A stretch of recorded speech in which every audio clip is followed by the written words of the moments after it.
민수기 13장입니다. 1절부터 읽어봅니다.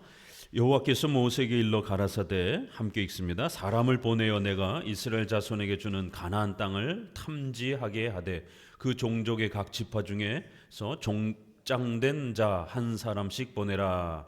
모세가 여호와의 명을 쫓아 바란 광야에서 그들을 보내었으니 그들은 다 이스라엘 자손의 두령된 사람이라. 이제 13장부터는 좀 더 의식주와 관련된 이러한 많은 또 신앙의 훈련과 또 테스트들이 진행되어져 갑니다. 앞부분에서는 주로 교회와 관련된 질서의 이 중요성을 이야기해 줬습니다. 레인들을 중심으로 해서 이스라엘 백성들이 어떻게 생활해야 되는가, 특별히 레인들을 또 도와주는 또 이러한 교회적 질서의 또 이런 많은 성경적 원리들을 가르쳐 주었습니다. 첫 번째는 이렇게 교회 생활 속에서 우리 성도들이 어떻게 이 교회 생활을 잘 유지해 가야 되는가, 이제 이러한 중요한 신앙의 질서들을 배워야만이 한평생 동안 우리 성도들의 또 교회 생활이 건강하게 세워져 갈 수 있다는 것을 가르쳤습니다. 뒷부분에서는 13장 이후로부터는 의식주와 관련된 이러한 많은 부분에서 우리 성도들이 신앙의 이 원칙을 가지고 십계명이라고 하는 또 일반 상식이라고 하는 이러한 기준을 가지고 어떻게 우리가 하나님의 뜻을 분별하면서 또 순종하면서 살아갈 것인가, 또 어떤 때 우리 성도들이 쉽게 넘어지는가, 왜 성도들이 믿음에 순종하지 못하고 말씀에 순종하지 못하면서 어떤 경우에 넘어지는가, 이런 부분들을 아주 자세히 소개해 줍니다. 고린도전서에 있는 것처럼 우리가 사탄의 괴계를 잘 파악할 수 있도록, 우리의 싸움은 혈과 육에 대한 싸움이 아니기 때문에 영적 싸움이기 때문에, 또 우리 죄와의 본성과의 싸움이기 때문에 어디서 우리가 넘어지는지, 또 무엇을 또 이렇게 넘어서서 이겨내야 되는지, 그 싸움을 승리하기 위해서는 반드시 또 어떻게 우리가 하나님의 뜻에 순종하고 분별해야 되는지, 여호와의 뜻을 사탄의 괴계를 잘 분별하여 그리스도 앞에 순종할 수 있도록 하나님 앞에 또 모든 이러한 사탄의 전략들을 잘 파악하기를 바란다라고 하는 이러한 고린도전서의 또 권면처럼 우리 성도들이 의식주와 관련해서 일상생활에서 십계명과 관련해서 어떤 부분에서 넘어지는가, 어떤 부분에서 우리가 반드시 딛고 일어서야 하나님이 축복해 주시는 의식주의 또 이러한 놀라운 하나님의 도우심을 얻을 수 있는가, 이런 부분들을 이제 민수기에서 이스라엘 백성들이 광야 생활에서 넘어지고 깨지고 또 불순종하는 이런 부분들, 또 그 중에서도 또 몇몇 성도들이 순종하면서 믿음으로 또 나아오는 또 이러한 모습들, 이런 걸 통해서 생활 속에서 또 우리가 어떻게 죄를 극복하고 하나님의 말씀에 잘 순종하면서 오직 의인은 믿음으로 말미암아 살아야 된다라고 하는 로마서 1장 17절, 이것은 구원의 원리만 관련돼서 적용되어지진 않습니다. 이것이 학계서와 또 이런 데서는 생활과 관련되어서 전반적으로 다 사용된 구절입니다. 그거를 바울이 구원의 이신칭의에 좀 더 좁혀서 적용한 것뿐입니다. 그래서 오직 의인은 믿음으로 말미암아 살아야 된다라는 이 말에는 구원과 관련해서도 예수님을 오직 믿음으로 받아들여야 되는 거고, 생활과 관련해서도 세상 방식으로 살아서는 안 되고 십계명의 이러한 원칙, 하나님의 말씀을 붙잡고 살아가는 믿음에 순종하는, 말씀에 순종하는 이러한 방식으로 살아야 된다라고 하는 기독교의 아주 중요한 원칙인 것입니다.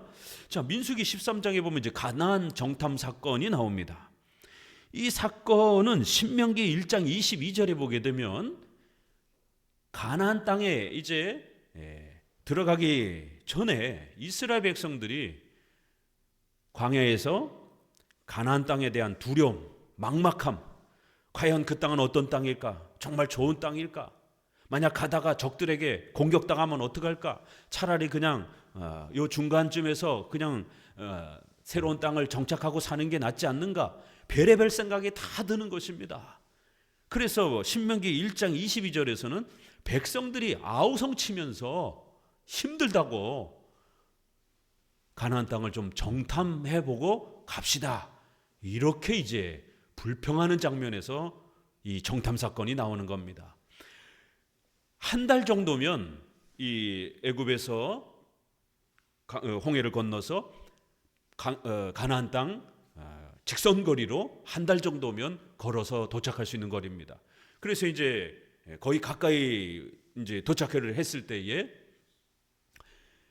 원망과 불평이 쏟아져 나오기 시작한 거예요. 그러니까 정탐해보고 들어갑시다. 아무리 하나님이 주신 약속의 땅이라도 하나님이 말씀으로 믿고 따라가라라고 했어도 한번 좀 조사해보고 갑시다. 상식적으로, 이성적으로, 합리적으로 이렇게 떠든 거예요. 그러니까 상식적이고 이성적이고 합리적이고 이 기준은 일상생활과 관련된 그러한 세부적인 의식주와 관련되어서 적용되어지는 상식적 기준을 말하는 겁니다. 우리 신자들은 하나님 말씀이라고 하는 십계명이라고 하는 이러한 중요한 대원칙이 있기 때문에 우선적으로 이 말씀을 믿고 의지하면서 말씀에서 약간 좀 비상식적인 걸 요구할지라도 순종해야 됩니다. 왜요? 성경은 우리의 믿음을 요구하기 때문에 상식적인 범위를 넘어서게 합니다. 불안함과 두려움을 뚫고 나가게 합니다. 그래서 성경의 명령은 하나님이 우리의 믿음을 끌어올리시기 위한, 또 예수님을 믿으면 죄사함 받고 구원받는다라고 하는 이런 엄청난 파격적인 명령이기 때문에 상식적인 또 일상적인 그런 합리적인 기준하고 많이 다를 수도 있어요. 또 어떤 생활적인 부분은 또 많이 일치되기도 하지만 분명히 또 차이가 나는 부분이 있습니다. 잠언서 11장에 흩어 구제하여도 부하여질 것이고 과도히 아끼는 자는, 인색한 자는 가난해질 것이다. 이거는 상식적인 재정 원리하고 너무나도 다른 우리 기독교적 경제 원리입니다. 상식적으로 안 맞잖아요. 그러나 성경은 이렇게 하나님의 말씀으로 믿음으로 살아가는 이 방식에 있어서 하나님이 명령하는 그 기준은 우리가 상식적으로 생각하는 것보다 훨씬 높은, 그래서 그 말씀을 믿음으로 실천하는 겁니다. 왜요? 상식적으로는 불가능하니까. 상식적으로는 예수님이 신이다라는 걸 어떻게 믿습니까? 상식적으로는 예수님을 믿으면 죄사함 받고 천국에 간다는 걸 어떻게 받아들일 수 있습니까? 그건 상식적이지 않아요. 그렇기 때문에 크리스천은 무조건 모든 걸 다 상식적으로 적용하는 게 아니라 그건 의식주와 관련된 보편적인 기본적인 원리고, 대원칙은 우선적으로 성경이 명령하는 것은 그것이 비상식적이고 또 그것은 우리의 생각을 초월한다 할지라도 반드시 순종해야 되는 겁니다. 그래서 큰 대원칙은 성경의 말씀에 순종하면서 믿음으로 도전하면서 살아가는 것이고, 성경에서 구체적으로 지시하지 않는 세부적인 의식주와 관련된 생활 부분에서는 일반 보편 상식의 기준을 적용해서 상식적으로 살아가는 겁니다. 이거를 대등하게 50대 50으로 이렇게 적용을 한다든가 상식이 우선시 된다든가 이렇게 되면 이건 믿음으로 살아가는 게 아닙니다. 이거를 잘 이해해야 됩니다. 특별은총이 일반은총을 끌고 가는 것이지 50대 50이 돼버리게 되면 구원에 있어서 일반적인 인간의 상식과 성경이 50대 50이면 이게 알미니안주의가 돼버리는 겁니다. 그렇기 때문에 우리는 특별은총이 일반은총을 끌고 가는 거예요. 특별계신 성경을 통해서 하나님의 뜻을 먼저 찾는 겁니다. 그래도 나오지 아니하면 의식주와 관련된 부분에서 특별히 이렇게 일반 계시의 이러한 도덕, 관습, 법, 문화라는 것을 통해서 거기서 또 상식적으로 찾아내는 것입니다. 하나님이 약속의 땅이라고 하는 이것은 바로 예수님을 믿으면 구원받고 천국을 영생으로 얻을 수 있다라고 하는 바로 기독교의 복음의 가장 위대한 약속이었습니다. 구약엔 그것이 가나안 땅, 또 아브라함의 후손을 주시겠다라고 하는 자손에 대한 언약과 가나안 땅이라고 하는 약속의 땅이라고 하는 약속의 기업이라고 하는 이런 형태로 복음을 비유적으로 가르쳐 준 겁니다. 그런데 이 가나안 땅과 또 아브라함의 자손들인 12지파가 그 후손들이 가나안 땅을 차지하라라고 바로 너희의 후손을 통해서 예수님이 오실 것이고 너희들은 이 약속의 땅인 하나님의 기업 천국을 소유하라라고 이렇게 약속해 주셨으면 믿음으로 취해야지요. 이제 와가지고 상식적으로 이성적으로 저쪽 지역을 보니까 벌써 벌써 국가들이 형성되어 있고 이거 만만하지 않은데 좀 조사 좀 해봅시다. 일반 우리가 전쟁이라든가 또 우리가 사업을 할 때든가 이럴 때는 당연히 조사해야죠. 마케팅 조사도 해야 되고 투자를 할 때도 여러분 열심히 분석을 해야 되죠. 그러나 이 부분은 자손과 땅에 대한 약속이고 바로 예수 그리스도를 믿으면 구원받고 천국을 기업으로 상속받는다라고 하는 기독교의 복음의 이 약속인 것입니다. 그러면 그 말씀을 받아들여야 되는 거예요. 그런데 온갖 불평을 쏟아내기 시작하면서 원망하기 시작했고, 그래서 이 민수기에서는 그 모든 내용을 생략하고 하나님께서 허락해 주는 장면만 이제 본격적으로 나오는 겁니다. 그래야 하나님이 여호와께서 모세에게 일러 그러면 12지파의 한 사람씩 가나안 땅을 정탐해 가보도록 해라. 마지못해 하나님이 허락해 주신 것입니다. 하나님이 적극적으로 원해서 이거를 허락해 준 게 아닙니다. 왜요? 하나님은 가서 취하라라고 끊임없이 명령하셨기 때문에 이제 와가지고 들어갈까 말까 이런 고민을 허락할 필요는 없는 것이죠. 쭉 이제 지휘관들이 소개가 됩니다. 12지파를 통해서 18절을 보니까 그 땅이 어떠함을 탐지하라. 그 땅 거민의 강약과 다소와 그들의 거하는 땅의 호불호와 거하는 성읍의 진영인지 산성인지 토지와 후박과 수목의 유문이라 이러면서 쭉 탐지하도록 이렇게 보냅니다. 그래서 이제 25절에 보니까 40일 동안 땅을 탐지하기를 마치고 돌아왔더라. 그리하여 가데스에 있는 바란 광야에 있는 백성들에게 이제 보고를 하는 거예요. 27절 모세에게 보고하여 가로되 과연 정말 좋은 땅입니다. 세상에 포도를 어깨에다가 메고 온 거예요. 포도 열매가 얼마나 풍성한지 과일 열매와 이런 부분들이 아주 풍성한 겁니다. 이제 이거를 보면 우리가 이제 성경 지리를 이제 이렇게 좀 보면서 우리가 뉴스를 통해서 저도 이스라엘 땅을 안 가봤습니다. 여러분도 안 가본 분들이 거의 대부분이잖아요. 그럼 막상 갔다 온 분도 얘기 들어보면 굉장히 척박한 땅입니다. 이렇게 옆으로는 사막지구 기후가 있고 굉장히 척박한 땅인데 이게 어떻게 젖과 꿀이 흐르는 땅이지? 라고 생각할 수 있어요. 그러나 예수님 때까지 2000년이고 거기서부터 모세까지 또 2000년이고 4000년 전이란 말이에요. 4000년 전에 한반도 땅이 지금 한반도의 기후하고 똑같을 수 있는가? 이 부분에 좀 많은 차이가 있을 수 있는 것입니다. 온도 변화라든가 여러 가지 기후 이런 지형의 이런 또 변화들이 있을 수 있었기 때문에 특별히 이제 또 구약에는 하나님이 이렇게 약속의 땅으로 말씀하셨기 때문에 과실 열매들이 일반 땅하고 다르게 막 사과도 막 이따만 하고 머리통만 하고 배도 막 머리통만 하고 포도가 어깨에 짊어질 정도면 우리가 생각하는 포도는 요만한 건데 포도가 바나나 송이 정도 되는 거예요. 그러니 어깨에 짊어질 수 있죠. 이 성경을 보세요. 포도 송이를 어깨에다 짊어지냐? 이거 어떻게 어깨에다 짊어지지 이거를? 그러니까 그때는 바나나만큼 정도 바나나 그 주렁주렁 열린 거 보세요. 얼마나 그 주렁주렁 열렸는가. 그러니까 그 4000년 전의 기후와 그 농토에 비하면 그때는 정말 풍성한 그 열매들이 하나님께서 약속하셨기 때문에. 근데 이제 이것이 세월이 흐르면서 이스라엘 백성들이 포로로 잡혀가면서 이제 예수님을 십자가에 못 박으면서 돌 하나에 돌 남지도 않고 완전히 패망하는 이런 아주 그냥 쑥대밭이 되는 징계를 받는 이제 이 이후는 이 땅이 파괴가 되는 농토와 기후도 우리가 에덴 동산처럼 파괴가 되어지는 이제 그런 걸로 조금 우리가 더 해석해 볼 수 있습니다. 지금 관점에서 보게 되면 이렇게 척박한 땅이 어떻게 젖과 꿀이 흐르는 땅인가 이렇게 오해할 수가 있고 민수기의 이 말씀이 이해가 안 될 수도 있어요. 자, 그래서 이제 여기까지는 잘 보고했는데 28절 같이 읽어봅니다.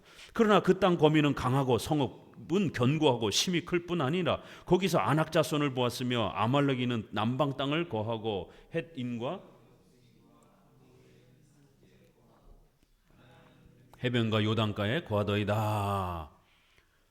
이 10명이 불평하기 시작하는 거예요. 정확하게 조사는 했어요. 아낙 자손, 또 33절에 보게 되면 창세기 나왔던 그 네피림, 그 큰 거인 족속이잖아요. 골리앗도 보게 되면 2m 가량 이렇게 이상되어지는 2m에서 3m 정도. 지금도 2m 사람들이 존재하잖아요. 농구하는 사람들. 그런 걸 보면 우리가 아낙 자손을 추론할 수가 있는 거예요. 골리앗이 대략 한 3m 가까이 됩니다. 2m 50에서 한 3m 정도. 그러니까 2배 크기가 이렇게 쳐다보니 얼마나 크겠습니까? 싸움을 할 마음이나 먹을 수 있었겠어요? 겁이 나서 도망을 가죠. 그러니까 정확하게 본 거예요. 그때는 거인 족속들이 존재하던 그런 시대였으니까 세상에 이런 거인들이 이렇게 군대처럼 조직을 갖추고 있는 이런 걸 보니까 두렵죠. 성읍은 아주 견고하고 국가를 형성해 있고 거인 족속들이 있고 이렇게 쉽게 쳐부술 수 있는 그런 상황이 아닙니다. 이러면서 결국 32절에 이스라엘 자손 앞에서 그 탐지한 땅을 악평하여 가로되 우리가 두루 담니며 탐지한 땅은 그 거민을 삼키는 땅이요 거기서 본 모든 백성은 신장이 장대한 자들입니다. 사실을 이야기한 건 맞아요. 그렇지만 우리가 일상 의식주와 관련된 그러한 경제 문제라든가 이사 문제라든가 이런 것들은 사실을 정확하게 분석을 해야 돼요. 이걸 거꾸로 적용하면 안 됩니다. 이거를 이제 목회자들이 잘못 설교하는 건 뭐냐면 이거를 생활론에다가 적용해 버려요. 생활론에다 적용하게 되면 어떤 일이 벌어져요? 여호수아 갈렙처럼 우리가 부자가 될 줄로 믿습니다. 그러니까 과감하게 저지르십시오. 이렇게 되면 이거 반드시 망합니다. 일반 투자라든가 이런 부분에 있어서는 큰일 나죠. 그런 식으로 투자를 했다가는. 이것은 가나안 땅 자손에게 주시겠다라고 하는 구약의 예수 그리스도에 대한 소망과 천국 영생에 대한 소망을 주신 약속이기 때문에 일반 상식적인 조사보다는 분명히 거인이 사는 거 맞아요. 군대가 있는 거 맞아요. 그렇지만 예수님 믿으면 죄사함 받는다라고 하는, 예수님은 신이다라고 하는 2000년 전에 오신 베들레헴 땅에 낳고 천한 목수의 아들로 계셨던 그 가난한 청년이 신이다라고 하는 그건 사실이에요. 그렇지만 그분이 신이다라고 하는 걸 어떻게 받아들일 수 있겠냔 말이에요. 이건 믿음으로 받아들여야 되는 거예요.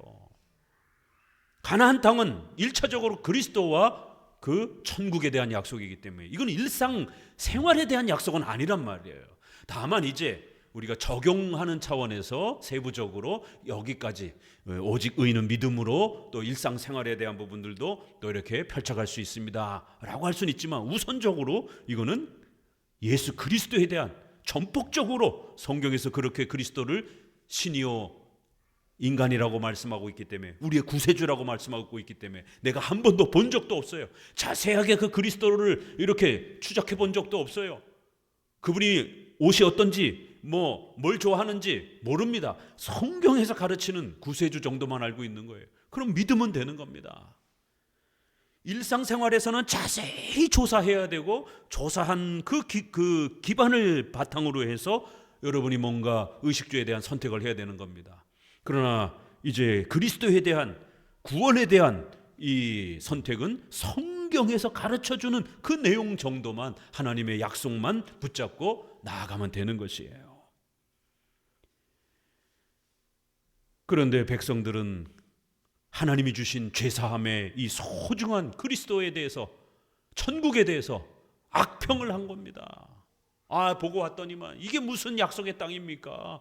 이렇게 적들이 거인들이 거주하면서 우리가 들어갔다가는 다 죽을 수밖에 없는 이런 상황인데 이게 어떻게 하나님이 주신 축복의 땅입니까?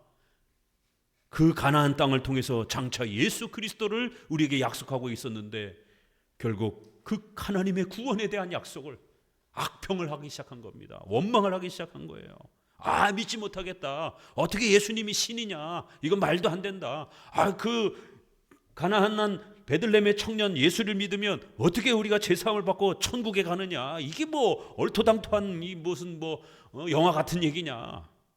악평을 하기 시작한 거예요. 그런데 30절에는 갈렙이 모세 앞에서 백성을 안돈시켜 가로되 우리가 곧 올라가서 그 땅을 취하자 능히 이기리라 하나. 갈렙과 여호수아라고 하는 두 사람은 같이 정탐을 하고 왔는데 두 사람은 아무리 거인이 존재한다 할지라도 막강한 군대가 존재한다 할지라도 하나님이 우리에게 그 땅을 주신다고 했으니까 또 그 땅 안에 들어가서 우리가 있어야만이 또 아브라함의 자손인 우리가 그 땅을 차지해야 하는 것이 하나님의 약속을 차지하는 것이고 그건 곧 장차 우리의 후손을 통해서 그리스도가 오신다고 했기 때문에 그게 비유와 내용이 함께 붙잡아야 되는 겁니다. 그래서 그 땅으로 들어가서 거기서 거주하면서 장차 올 메시아를 기다리고 있어야만이 구약에는 구원에 대한 소망을 얻게 되는 겁니다. 이건 하나님이 우리에게 구원에 대한 은혜 언약을 주신 거니까 믿음으로 들어갑시다. 하나님이 주신다고 했기 때문에 믿음으로 들어가면 얼마든지 우리가 그 땅에 거할 수 있습니다. 그런데 나머지 이제 이 백성들은 믿지 못하는 거예요. 자, 그래서 이제 이러한 생활론 부분에 있어서 하나님의 약속의 땅에 대한 이러한 소망을 갖는 자가 있는가 하면 또 불평하는 자가 있더라는 것이에요. 자, 그러면 하나님께서 생각해 보세요. 하나님께서 약속의 땅을 주시겠다고 했는데 이제 거의 도착했잖아요. 그러면 들어가라 라고 이렇게 하면 그냥 주시면 될 건데 왜 이렇게 백성들의 또 정탐을 허락하시고 백성들이 어떻게 반응하는가를 또 보시고 그래서 백성들을 테스트하시고 그냥 바로 그냥 등 떠밀어서 들어가게 하지 아니하시고 백성들이 그 땅을 자원함으로 들어갈 수 있도록 그렇게 지켜보고 또 상황을 또 그렇게 허락하시는가? 구원이란 하나님이 강제로 우리 목줄을 끌고 가는 게 아닙니다. 등 떠밀어서 가는 게 아니에요. 반드시 예수님을 믿는 것은 자원함으로 우리가 하나님을 믿고 예수님을 우리의 구주로 받아들이는 겁니다. 우리의 인격을 하나님은 사용하시기 때문에 반드시 우리가 자원함으로 예수님을 받아들이는 이러한 신앙의 책임이 작동하도록 역사하시는 겁니다. 하나님이 예정하시고 하나님이 오직 은혜로 그 모든 것을 이끌어 가시는 것입니다. 그러나 그것이 집행되어질 때는 반드시 은혜 언약은 편무적 절대적 성격을 갖고 있습니다. 본질은. 그러나 그것이 집행되는 형식은 반드시 인간의 의지를 움직이시고 사용하셔서 우리가 자원함으로 결단해서 우리 스스로 원해서 예수님을 믿고 교회로 나오도록 그렇게 인간의 인격을 사용하는 겁니다. 그래서 언약의 집행 형식은 편무적이 아니라 쌍무적이다라고 이렇게 말씀을 드렸습니다. 그래서 은혜 언약의 본질은 그 힘은 편무적, 일방적, 절대적이에요. 그러나 그것이 펼쳐지는 방식은 쌍무적, 협력적, 조화적으로 그렇게 1원인, 2원인 이러한 방식으로 집행이 되는 겁니다. 그래서 우리의 신조에서는 제1원인, 제2원인 이렇게 수학적으로 좀 쉽게 우리 성도들이 이해할 수 있도록 이러한 수학적 용어를 사용해서 이러한 하나님의 절대 주권적인 언약의 집행과 그럼에도 우리 인간을 하나님의 형상으로 창조했기 때문에 인간이 의지를 가지고 자원해서 예수님을 믿으며 하나님께로 나오도록 강제로 하나님께 억지로 나오게 되면 노예죠. 그거는 또 사장과 종업원의 관계처럼 이러한 갑을 관계죠. 그러나 하나님은 그런 관계가 아니라 가족으로 예수 그리스도의 몸으로 하나님의 자녀로 우리를 부르시는 그런 인격 관계로 그렇게 우리를 초대해 주셨다라는 겁니다. 그래서 예수님을 믿지 않는 불신자들은 그 불신앙의 행위에 대해서 반드시 벌을 받는 겁니다. 또 예수님을 믿고 나오는 자들에게는 또 하나님이 그 구원의 은혜를 다 예정과 오직 은혜로 주셨음에도 불구하고 마치 우리가 그렇게 순종하여 얻은 것처럼 상을 주시는 그런 또 은혜를 허락해 주시는 것입니다. 그래서 가나안 땅에 이렇게 들어가기에 앞서서도 그냥 들어가면 되는데 너희가 이제 이 약속의 땅에 들어갈 거냐 말 거냐 물으시는 거예요. 하나님이 약속했던 이 구원의 위대한 약속을 너희들 취할 거냐 말 거냐 테스트하는 겁니다. 그랬더니만 아니나 다를까 10명은 못 들어가겠다, 안 들어가겠다, 아이 볼품없다, 악평을 하면서 장차올 후손이, 여자의 후손이 과연 메시아여 중보자가 될 것인지 잘 모르겠다. 이 가나안 땅이 천국과 영생을 우리에게 주시는 하나님의 그러한 이 땅의 표시인지 잘 모르겠다. 이러고들 있는 거예요. 아브라함, 이삭, 야곱은 가나안 땅에 머물면서 장차 자기들의 후손을 통하여 메시아가 올 것이다라고 하는 이 소망을 얼마나 부지런히 자손들에게 가르쳤습니까? 그리고 그리하여 가나안 땅에 반드시 머물러야 된다라고 얼마나 자손들에게 신신당부했습니까? 바로 이 두 약속은 은혜 언약의 표시이고 이 약속은 장차 예수 그리스도를 통해서 우리가 죄사함 받아 하나님의 자녀가 되는 영생의 이 위대한 복음을 우리에게 주는 거기 때문에 꼭 붙잡으라라고 그렇게 신신당부했던 것이. 그런데 이제 가나안의 코앞에 와가지고는 백성들이 온갖 원망과 불평을 합니다. 14장을 봅니다. 1절 온 회중이 소리를 높여 부르짖으며 밤새도록 백성이 곡하였더라. 이스라엘 자손이 다 모세와 아론을 원망하며 온 회중이 그들에게 이르되 우리가 애굽 땅에서 죽었거나 이 광야에서 죽었다면 좋았을거늘 어찌하여 여호와가 우리를 그 땅으로 우리 처자가 사로잡히리니 애굽으로 돌아가는 것이 낫지 아니하랴. 이에 서로 말하매 우리가 한 장관을 세우고 애굽으로 돌아가자 하매. 밤새도록 울면서 원망했다라는 거예요.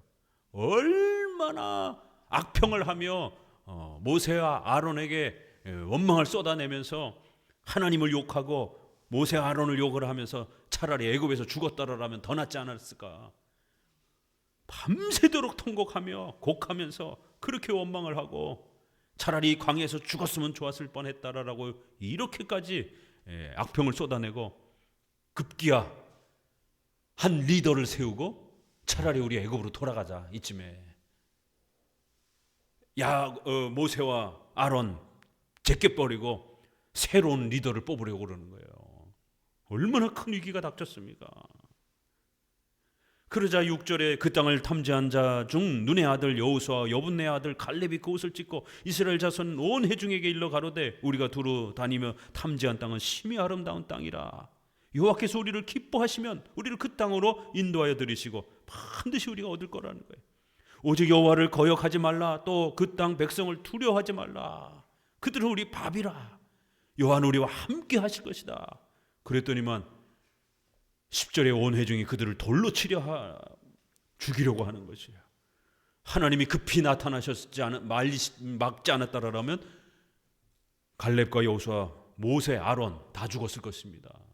왜요? 백성들이 선동이 돼가지고 이미 대다수가 애굽으로 돌아가려고 준비를 하고 있었기 때문에. 11절에 여호와께서 모세에게 이르시되 이 백성이 어느 때까지 나를 멸시하겠느냐. 내가 그들 중에 모든 이적을 행한 것도 생각지 아니하고 어느 때까지 나를 믿지 않겠느냐. 홍해바다 사건부터 시작해서 얼마나 많은 기적들을 보여주셨습니까? 그런데도 여전히 믿지 않고 있다라는 거예요. 어느 때까지 도대체 안 믿느냐라는 거예요. 하나님을 멸시하고 있다라는 거예요. 무서운 말들이잖아요. 그렇죠? 지금 누구한테 얘기하고 있느냐면 모세와 그 백성들에게 얘기를 하고 있는 거예요. 구약의 그 성도들에게 얘기를 하고 있는 거예요. 너희들이 도대체 왜 이렇게 안 믿느냐라는 거예요. 너희들이 이렇게 왜 멸시하느냐라는 거예요. 하나님을. 아니 오늘 한국 교회를 향해서 하나님이 너희들은 너무 믿음이 없다라고 책망하고 그렇게 하나님의 말씀을 믿지 않는 행위들이 여호와를 멸시하는 것이다라고 책망한다라면 어떤 일이 벌어질까요? 하나님 한국 교회가 이렇게 많고 1000만이나 되는데 교회가 이렇게 많은데 세계에서 손가락 안에 드는 교회가 한국에 다 있는데 우리가 믿음이 없다뇨. 우리가 하나님께 순종하지 않다는요. 주일마다 어마어마한 예배가 드려지고 있지 않습니까? 중세시대 천년에도 그렇게 휘황찬란하게 예배드리고 전 유럽의 사람들이 다 기독교인이고 그럴 때 루터가 외쳤던 겁니다. 당신들의 믿음은 가짜다라라고. 그런 식으로 믿어서는 천국 갈 수 없다라고. 인간의 행위가 고행으로 그렇게 뭔가 공로로 많이 쌓아서 하나님께 바쳐야 되는 것처럼 이렇게 공로주의로, 행위주의로, 이렇게 신인협력주의로 구원을 가르치는 것은 가짜 믿음이다라고. 교황과 마리아가 예수님을 대신해서 중보해주는 이런 중보교리들은 절대로 구원받을 수 없다라고. 앞서서도 말씀드리지 않았습니까? 교황청에서 마리아 구세주 교리를 더 이상 혼동되지 않도록 중단한다라고. 마리아 중보론을 중단한다라고. 아니 그러면 여태까지는 그렇게 믿어왔다라는 겁니까? 당연하죠. 가톨릭의 중요한 바티칸 회의에서 4가지 마리아에 대한 교리가 확정이 됐었습니다. 마리아 무죄설. 마리아도 죄가 없다라는 거예요. 예수님을 잉태했으니까. 마리아 또 승천설. 마리아도 승천했다라는 것이에요. 이런 마리아에 대한 교리들이 거반 마리아가 구세주와 같이 되어지는 이러한 취급을 받았던 것입니다. 마리아 동정설. 마리아는 계속해서 혼자 살았다라는 거예요. 왜요? 결혼을 더러운 걸로 취급하기 때문에 가톨릭은 예수님의 어머니가 어떻게 애들을 계속 낳으면서 이런 결혼 생활을 했겠느냐라는 거예요. 마리아 동정설. 결국 그걸 다 합치면 마리아가 구세주가 되는 겁니다. 교황도 마찬가지고. 그래서 그들의 그 찬송 보게 되면 마리아여 우리를 그리스도에게로 인도해 주소서. 마리아와 교황이 그리스도께로 인도하지 않으면 절대로 바로 그리스도께로 나아갈 수 없습니다. 그래서 만인 제사장 교리가 나온 건데 성도들은 누구든지 직접적으로 죄를 회개하고 예수님께로 나아가서 믿음을 고백하면 구원받을 수 있다라고 하는, 모두가 구약의 제사장처럼 직접적으로 성소에 나아갈 수 있다라고 그렇게 외친 겁니다. 왜요? 가톨릭은 그렇게 아니다라는 거예요. 교황과 마리아가 제사장처럼 중보를 해줘야 된다라는 거예요. 그래서 마리아 중보론이 유지가 되다가 마리아 구세주론까지 이제 이렇게 정착되어져 갔던 겁니다. 결국 로마 가톨릭의 이러한 신인협력주의를 공격하면서 오직 믿음으로 구원받는다, 오직 은혜로 구원받는 것이다, 오직 예수 그리스도만이 우리의 구원자다라고 이렇게 외치면서 올바른 기독교의 믿음과 구원이 무엇인지를 확립하기 시작했던 것입니다. 그리고는 오직 성경, 이 모든 것은 다 오직 성경을 믿고 배우는 데서부터 출발한다라고 하는. 그런데 오늘날 한국교회 성도들은 더 이상 강의 설교를 듣지 않습니다. 20분짜리 설교도 못 듣습니다.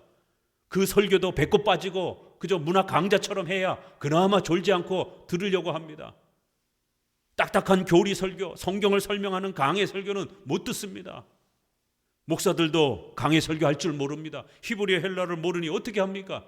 목사들은 아드 폰테스라고 하는 원전으로 돌아가라라는 고백이 종교개혁의 오직 성경의 표어고, 성도들은 목회자의 가르침을 통하여 성경으로 돌아가야 되는 겁니다. 오직 성경인 겁니다. 목회자는 원전을 읽을 줄 알아야 되는 거예요. 히브리어 헬라어. 그래서 오직 성경이라는 말에는 2가지 의미가 있는 거예요. 대상에 따라서. 목회자들에게는 원전으로 돌아가서 히브리어 헬라어를 열심히 공부하고 그걸 통해서 성경의 뜻을 바르게 깨닫고 성도들을 가르치라는 거예요. 그러면 우리 성도들은 설교를 통해서, 강의 설교를 통해서, 또 말씀 묵상을 통해서 배웠던 그 성경을 오직 믿음으로 믿고 의지하며 살아가라는 것이에요. 그게 성경으로 돌아가는 겁니다. 성도들은 원전으로 바로 돌아갈 수는 없으니까, 일상생활을 해야 되니까 굳이 히브리어 헬라어까지 공부하고 그럴 필요는 없는 겁니다. 자국어로 열심히 성경을 읽으면 되는 겁니다. 오직 성경에서 이렇게 목회자는 원전으로 돌아가는 걸 의미하는 거고, 성도들은 자국어로 열심히 성경을 읽으라라고 하는 이러한 권면이 포함되어 있는 것입니다. 그런데 한국교회처럼 이렇게 성경 읽기를 싫어하고 강의 설교를 듣기 싫어하는 이런 상태에서 어떻게 이 복음에 성경에서 가르치는 이 신성과 인성을 가지신 이 그리스도에 대해서 어떻게 믿음으로 받아들일 수 있겠습니까? 그러니 한국교회의 신앙이 엉망진창이 된 거고, 미신적이고 샤머니즘적인, 주술적인, 뭘 봤다, 뭘 만졌다, 귀신 내쫓았다, 이런 주술적인 기독교 형태로 변질이 돼버린 겁니다. 참 통탄스러운 일이죠. 가나안 땅과 그 자손이 가나안 땅을 차지하는 것은 예수 그리스도를 통해서 구원을 얻는 것인데, 다 때려치고 다른 지도자를 세워서 저 노예 생활을 했던 지옥의 이 대표적 비유가 되었던 애굽의 노예 생활로 다시 돌아가자라는 것이, 어떻게 이럴 수 있습니까? 하나님이 그 엄청난 어마어마한 기적들을 백성들에게 보여주고 그렇게 도와주셨는데, 하나님의 도움을 까마득하게 다 집어던지고 하나님을 멸시하는, 말씀을 멸시하는 건, 약속을 믿지 않는 것은 하나님을 멸시하는 것이다라는 거예요. 성경을 믿지 않고 성경을 공부하지 않는 것은, 그런 신앙은 하나님을 멸시하는 신앙입니다. 하나님이 이렇게 거친 표현까지 써가면서 결국 나를 믿지 않는 것이다라는 거예요. 약속의 땅, 하나님이 약속했던 이 말씀을 믿어야 되는데 왜 안 믿느냐라는 거예요. 이건 하나님을 멸시하는 것이다라는 거예요. 내가 너희를 전염병으로 이제 죽음으로 형벌을 할 것이다라는 거예요.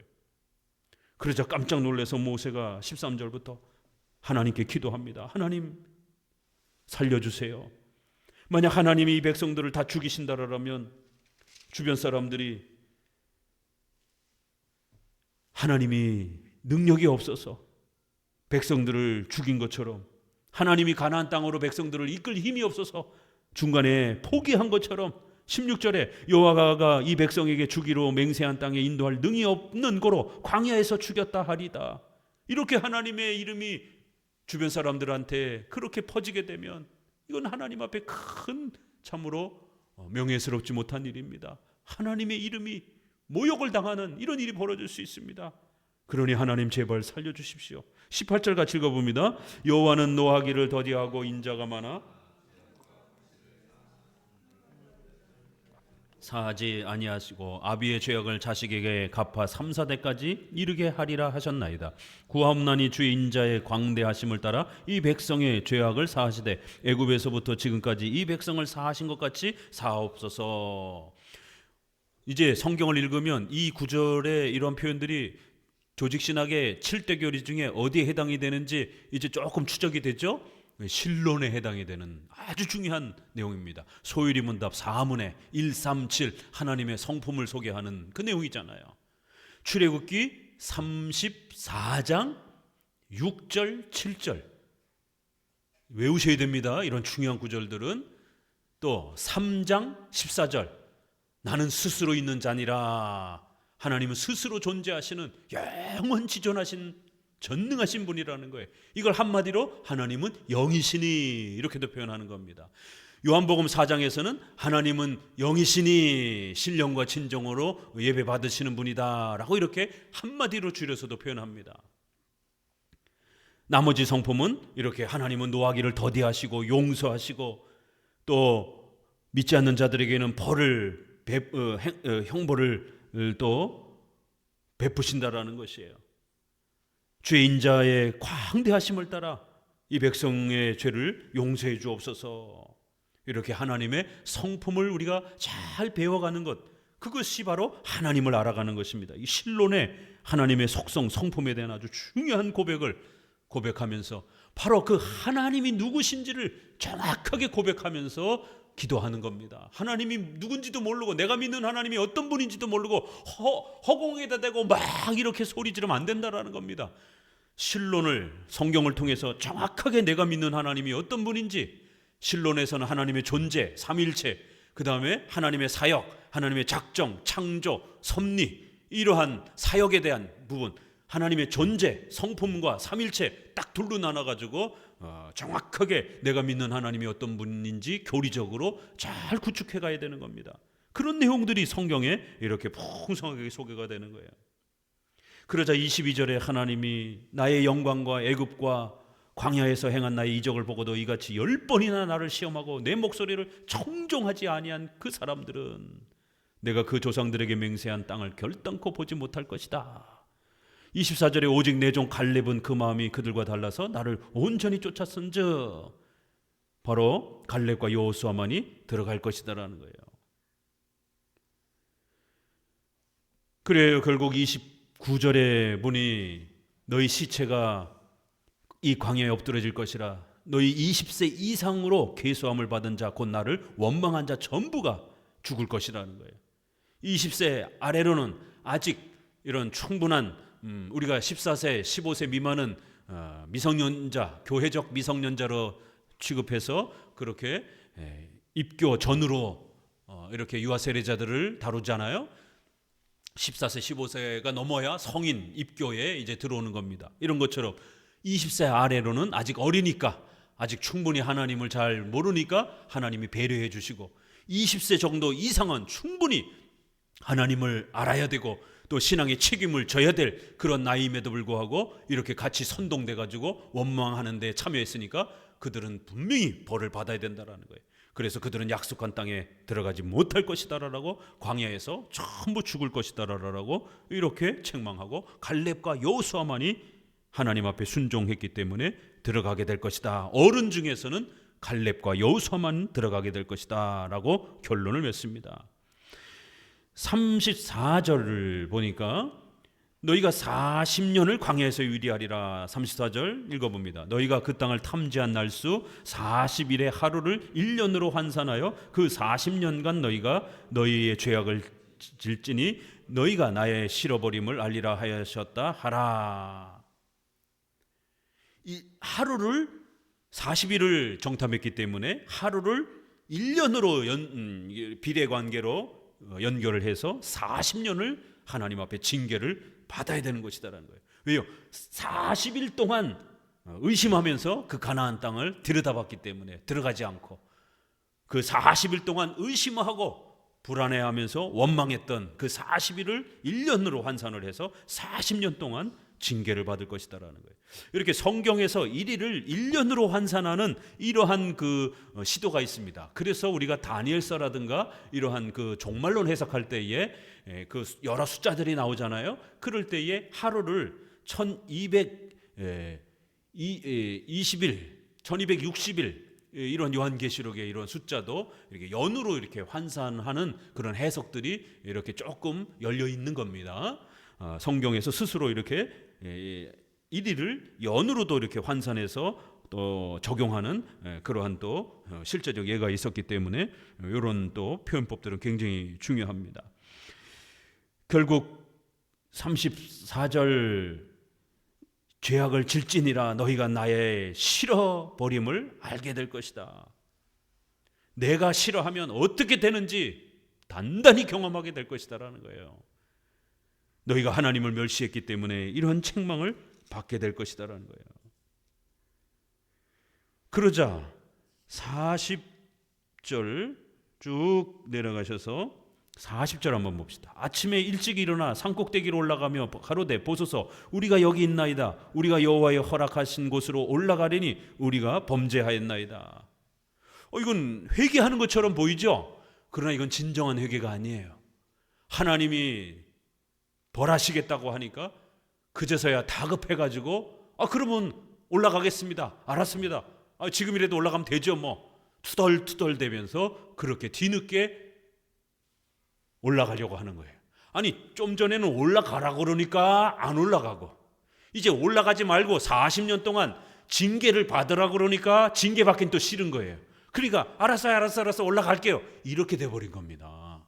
이건 좋은 회개의 모습이 아니에요. 그래서 하나님이 징계한 겁니다. 왜요? 타이밍이 늦었잖아요. 섭리는 타이밍입니다, 여러분. 순종해야 될 타이밍에 놓치게 되면 한참 하나님의 복이 지연됩니다. 또 회개의 이 시점이 늦어지게 되면 징계와 고난이 오래 지속이 됩니다. 하나님의 섭리는 타이밍이에요. 굉장히 멋있는 말이에요. 하나님의 섭리는 시간을 잘 지켜야 돼요. 그걸 거꾸로 적용하면 안 됩니다. 한 박자 느리고 한 박자 빨리 가고 이러면 안 돼요. 순종해라 그러면 딱 맞춰서 순종해야 됩니다. 하지 말아라 그러면 딱 맞춰서 하지 말아야 돼요. 해라 그러는데 안 해요. 한 박자 느리게 이러면 안 되는 겁니다. 하지 마라 그랬더니 한 박자 빨리 가요. 해요. 그럼 이거 죄를 진 겁니까? 안 진 겁니까? 진 거죠. 하나님 하지 말라고 했는데 어찌됐든 한 박자 앞서서 했잖아요. 한 걸음 나아갔잖아요. 죄를 졌잖아요. 한 걸음 죄를 진 거나 100걸음 죄를 진 거나 죄를 진 건 마찬가지예요. 타이밍이 늦은 겁니다. 하지 말라 했으면 하면 안 되는 거예요. 또 하나님의 말씀을 따라 십계명 아래서 이렇게 살아라 라고 하는 부분에 대해서 믿음으로 도전하셔야 돼요. 우리 사회가 아무리 죄악이 창궐하고 죄악이 팽배해도 십계명을 적용하기가 너무 어려워도 십계명을 적용하며 살으라는 거예요. 그럼 하나님이 기적적으로 도와주시겠다라는 거예요. 그러면 실천해야 되는 겁니다. 용기 있게 실천하셔야 되는 거예요. 그래야 하나님의 기적적인 놀라운 도우심을 경험하면서 또 우리가 삶을 유지하고 살아갈 수 있는 겁니다. 그런데 순종하지 않잖아요. 이러면 하나님의 도우심과 복이 지연되는 거예요. 이거는 1차적으로 구원의 원리에 적용이 되고 2차적으로는 오직 의는 믿음으로 말미암아 살리라는 것은 또 생활에도 적용이 되는 겁니다. 징계를 받아야 돼요. 이제 왜요? 하나님의 약속은 확정이 됐잖아요. 40년 동안 징계 받으라라고 70년 동안 바벨론 포로 생활을 받으라라고 하나님이 확정을 했어요. 그랬더니 그제서야 나라 살리겠다라고 애국운동하고 막 이렇게 이스라엘 백성들이 나라 지키겠다라고 난리를 쳤잖아요. 예레미야는 매국노라라고 나라 팔아먹는 매국노라라고 바벨론에게 빨리 항복하라라고 그 시점에서 보게 되면은 예레미야가 매국노처럼 보이는 거죠. 항복하라라고 하니까 저항하지 말고 이거를 오늘 우리 시대의 이런 6.25 시대라든가 일제 시대라든가 오늘 정치 상황에다가 그걸 다이렉트로 적용하면 안 됩니다. 자신들의 정치적 입맛대로 적용하게 돼요. 그 구절을 일제 시대 때 친일파들이 그렇게 적용한 겁니다. 일본이 우리를 침략한 건 하나님의 섭리니까 예레미야서 설교를 하면서 바벨론에 저항하면 안 되는 것처럼 일본에 저항하면 안 됩니다. 이렇게 신사참배하는 목사들이 그렇게 설교를 하면서 성도들 보고 신사참배하면서 일본의 백성으로 살아가라라고 이렇게 설교를 했습니다. 그렇지만 평양신학교를 중심으로 해서 보수적인 목회자들은 학교가 폐쇄되는 한이 있더라도 신사참배 반대하고 반드시 애국운동하면서 독립전쟁에 참여하라라고. 왜요? 나라에 일본이 대한민국에 들어온 거는 도적대들이 들어온 거기 때문에 반드시 우리 가족들과 교회를 지키기 위해서 목숨을 걸고 도적대들을 물리쳐야 된다라고. 이렇게 보수적인 목회자들은 설교한 겁니다. 성경 본문을 어떻게 접근하느냐에 따라 이렇게 달라지는 겁니다. 그거는 바로 이스라엘의 특수 상황이잖아요. 하나님 앞에 징계를 받아야 되는 70년 동안 징계를 받아야 되는 순종해야 되는 상황이란 말이에요. 그래서 예레미야는 징계를 받으라라고 하나님의 말씀을 전해준 겁니다. 자, 지금은 40년 동안 징계를 받아야 되는 거예요. 지금은 가나안 땅으로 이제 들어갈 타이밍이 늦었습니다. 그런데 이제 와가지고 들어가겠다라고 전투하겠다라고 나온 거예요. 그러니까 모세가 41절에 말리는 겁니다. 모세가 가로되 너희가 어찌하여 이제 여호와의 명령을 범하느냐. 아니 가나안 땅에 들어가겠다라고 하는 게 불순종이라는 거예요. 좀 전까지는 가나안 땅에 안 들어가는 게 불순종이었지만 이제는 들어가겠다라고 하는 게 불순종이 돼버린 거예요. 상황이 바뀌었습니다. 이 일이 형통치 못하리라. 옳지 않다라는 거예요. 여호와께서 너희 중에 계시지 아니하니 올라가지 말라. 너희 대적 앞에서 패할까 하노라. 아말렉 사람과 가나안 사람들이 버티고 있다라는 거예요. 너희가 여호와를 배반하였으니 여호와께서 너희와 함께하지 아니하신다라는 거예요. 44절 그들이 그래도 빡빡 우기면서 산꼭대기로 올라갔고 여호와의 언약궤는 모세는 진을 떠나지 아니하고 같이 안 간 겁니다.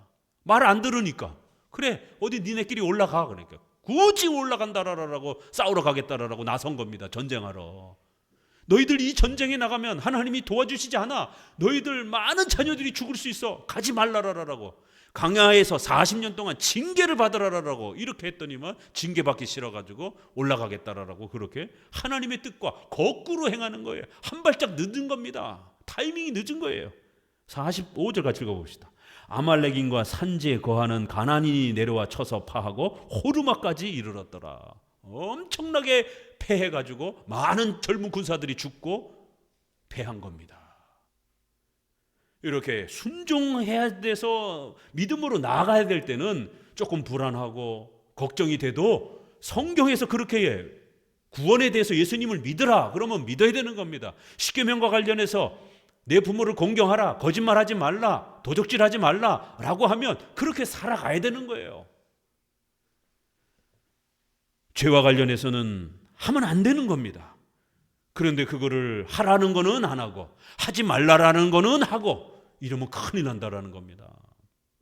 이거를 생활과 관련해서 여러분에게 조금만 더 적용해 보게 되면요, 구원의 큰 일단 가나안 땅과 그 자손이 차지하는 거는 구원과 관련돼서 1차적인 것이고, 이것이 좀 더 이제 생활과 관련해서도 우리가 한 번 더 적용해 볼 수 있는 것입니다. 이렇게 하나님의 말씀에 명령하고 있으면 십계명에서 우리의 생활과 관련된 명령도 있으니까 순종하고 가야 되는 거예요. 하지 말라라는 거는 하면 안 되는 겁니다. 그걸 붙잡으면 부자가 될 수 있을 것 같지만 하면 안 되는 거예요. 내려놔야 되는 겁니다. 지금 우리가 창세기에서도 이렇게 배우는 섭리의 이 신앙을 우리가 배우는 내용을 보게 되면, 특별히 야곱과 같은 경우 자기가 애지중지하는 그 베냐민을 놓지 않아 가지고 결국 나중에 가족들이 전부 다 굶어 죽을 위기에 놓이잖아요. 놔야 되는 겁니다. 우리 인간의 개인의 욕심으로 붙잡고 있는 거, 그걸 놔야 하나님이 도와주시는 거예요. 어떤 사람한테는 그게 돈이 될 수 있어요. 돈에 아주 민감한 분이 있어요. 그런 분들은 교회에 헌금하고 이런 거 굉장히 인색하고 아까워하고, 주일헌금 1,000원 하는 것도 막 손이 떨려가지고 막 이러는 분들이 계셔요. 어려서 돈에 대해서 굉장히 힘들게 이렇게 상처를 받고 가난함을 겪으면서 돈에 대해서 엄청난 고통을 겪는 이런 분들이 돈에 대해서 굉장히 민감하죠. 근데 그런 분들이 돈에 대해서 재정 자립을 하도록 하나님의 도움을 받고 싶으면 반드시 자신 안에 우상 숭배처럼 되어 있는 이 돈을 내려놔야 됩니다.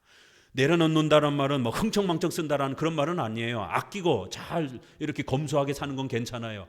그렇다고 해서 교회를 섬기는 데까지 인색하고 구두쇠처럼 이렇게 살아가게 되면 하나님이 재정을 부어주지 않습니다. 그저 인색하게 구두쇠처럼 사치 안 하고 자기 먹고 살 정도, 그 정도는 살 수 있어요. 그러나 그런 삶도 갑자기 병이 찾아온다든가 사고가 찾아오면 그 돈 한꺼번에 다 날아갑니다. 그래서 이 돈에 대해서 아주 민감한 분들은 이 돈이 자칫 잘못하면 우상숭배가 돼요. 그러면 교회 안에서 함께 유영교를 세워가기 위해서 헌금해야 되고, 또 교회에서 어떤 특별한 일이 있어서 구제 헌금을 하고, 또 이렇게 선교사를 우리가 돕기 위해서, 또 교회의 어떤 이러한 우리가 함께 사용해야 되는 이런 건물을 마련하기 위해서 또 이렇게 함께 건축 헌금을 함께 서로 협력하고 그럴 때 안 하게 되는 것이죠.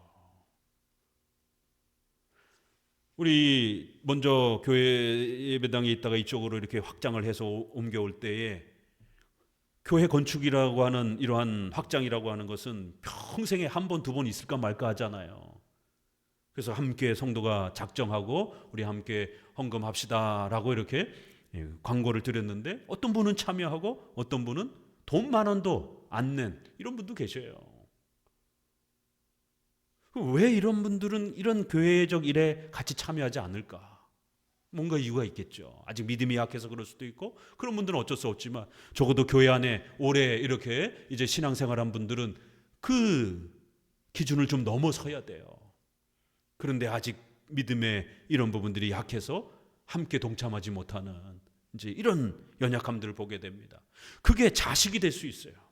어떤 분들은 아주 자식도 하나 있는 그런 집들, 특별히 아주 그 자식이 우상이 됩니다. 자식 어떻게 될까 봐 날이 조금만 추워도 예배 안 오고, 뭐 조금만 더 더워도 예배 안 오고, 애가 조금 뭐 감기 기운이 조금만 있어도 안 오고, 뭐 이런 식으로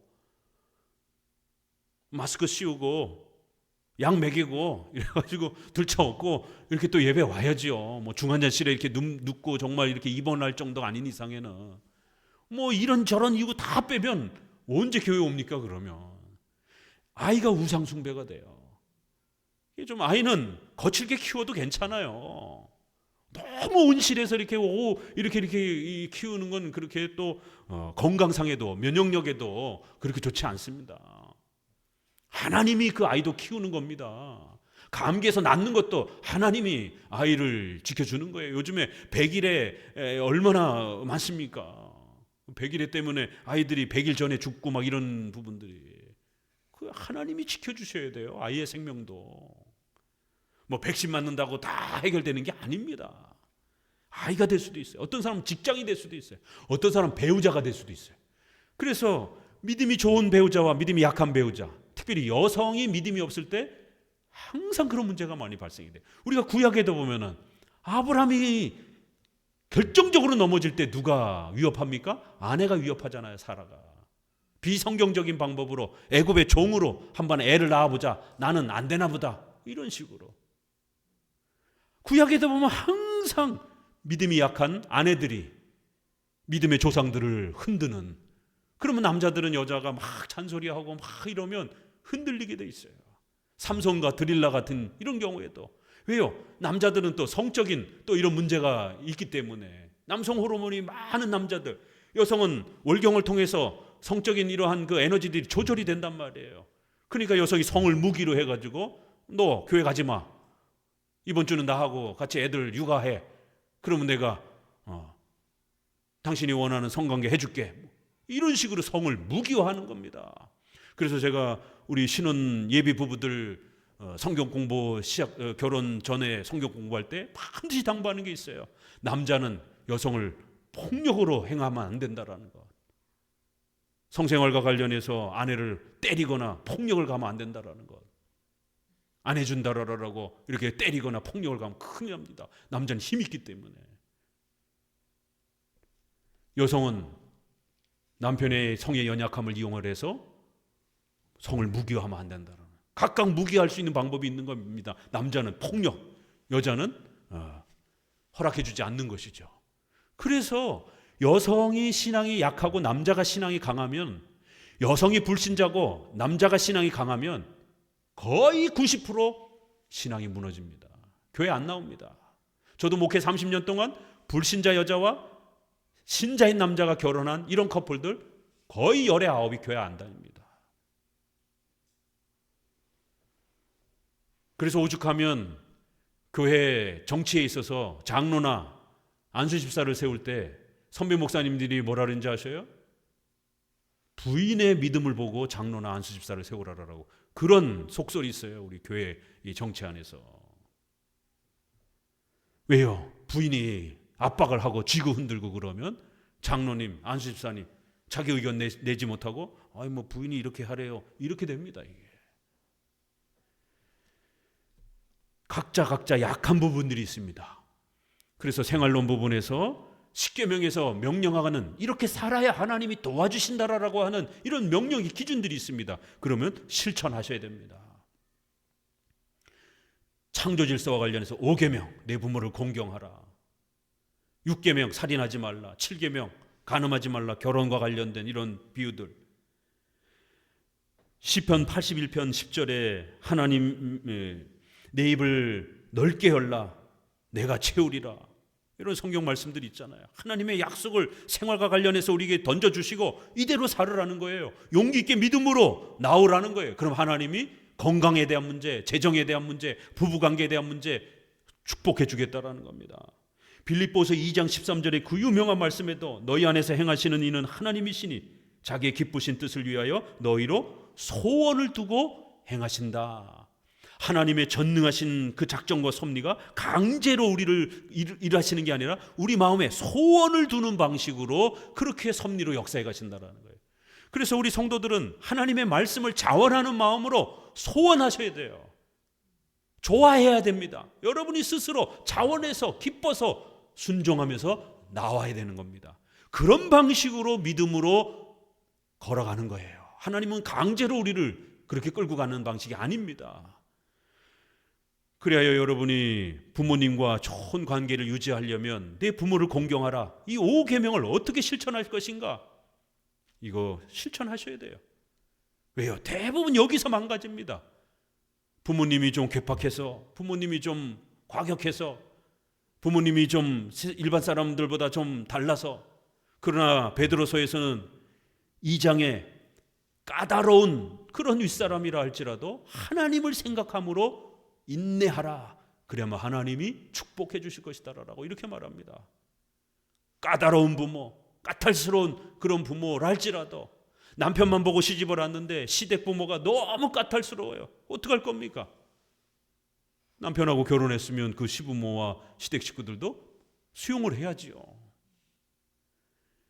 하나님의 섭리 안에서 그런 까탈스러운 윗사람도 내게 세워진다라는 거예요. 태어나고 보니까 부모가 까탈스러운 거예요. 어떡할 겁니까?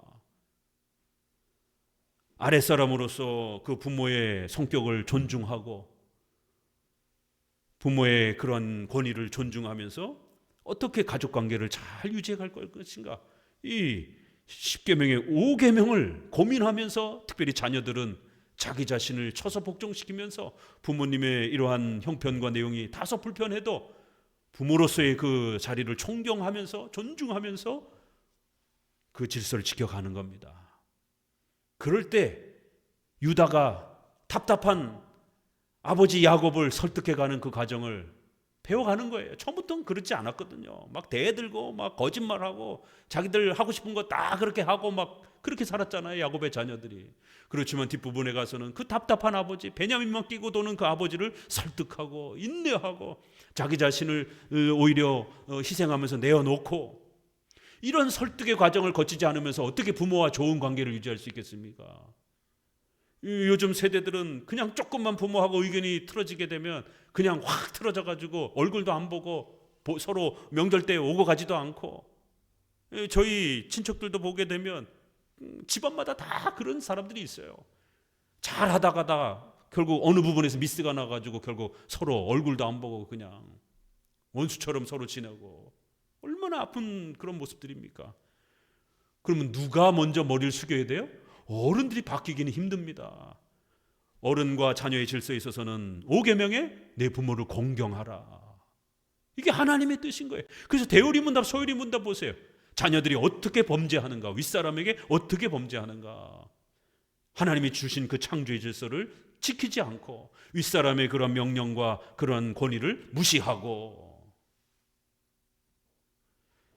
자, 8계명, 앞서서 민수기에 계속 교회 질서와 관련된 이런 재정 얘기가 몇 번 나왔으니까 조금만 한 번 더 말씀을 드립니다.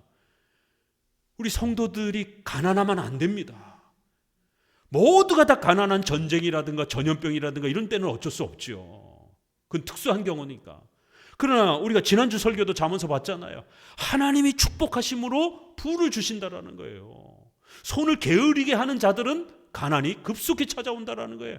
부지런한 남자는 부를 일군다라는 거예요. 이렇게 성경은 분명히 부가 하나님의 선물로 주어진다라고, 가난은 죄다라라고, 나태함, 게으름 때문에 주어지는 죄에 대한 책망이다라고 이렇게 분명히 성경에 경고하고 있습니다. 가난한 거를 정당화하면 안 됩니다. 물론 예수 믿기 전에 태어나 보니까 부모가 가난하고 처음 스타트는 가난할 수 있어요. 그러나 예수님을 믿고 신앙생활 잘 하면 점점 성장해 가야 됩니다. 물론 우리는 기복주의는 아닙니다. 예수님 믿으면 모두가 다 부자가 된다, 갑자기 부자가 된다, 내가 원하는 거 다 얻을 수 있다, 이렇게 하면 기복주의가 되는 겁니다. 그러나 부에 대해서 우리는 적대적이진 않습니다.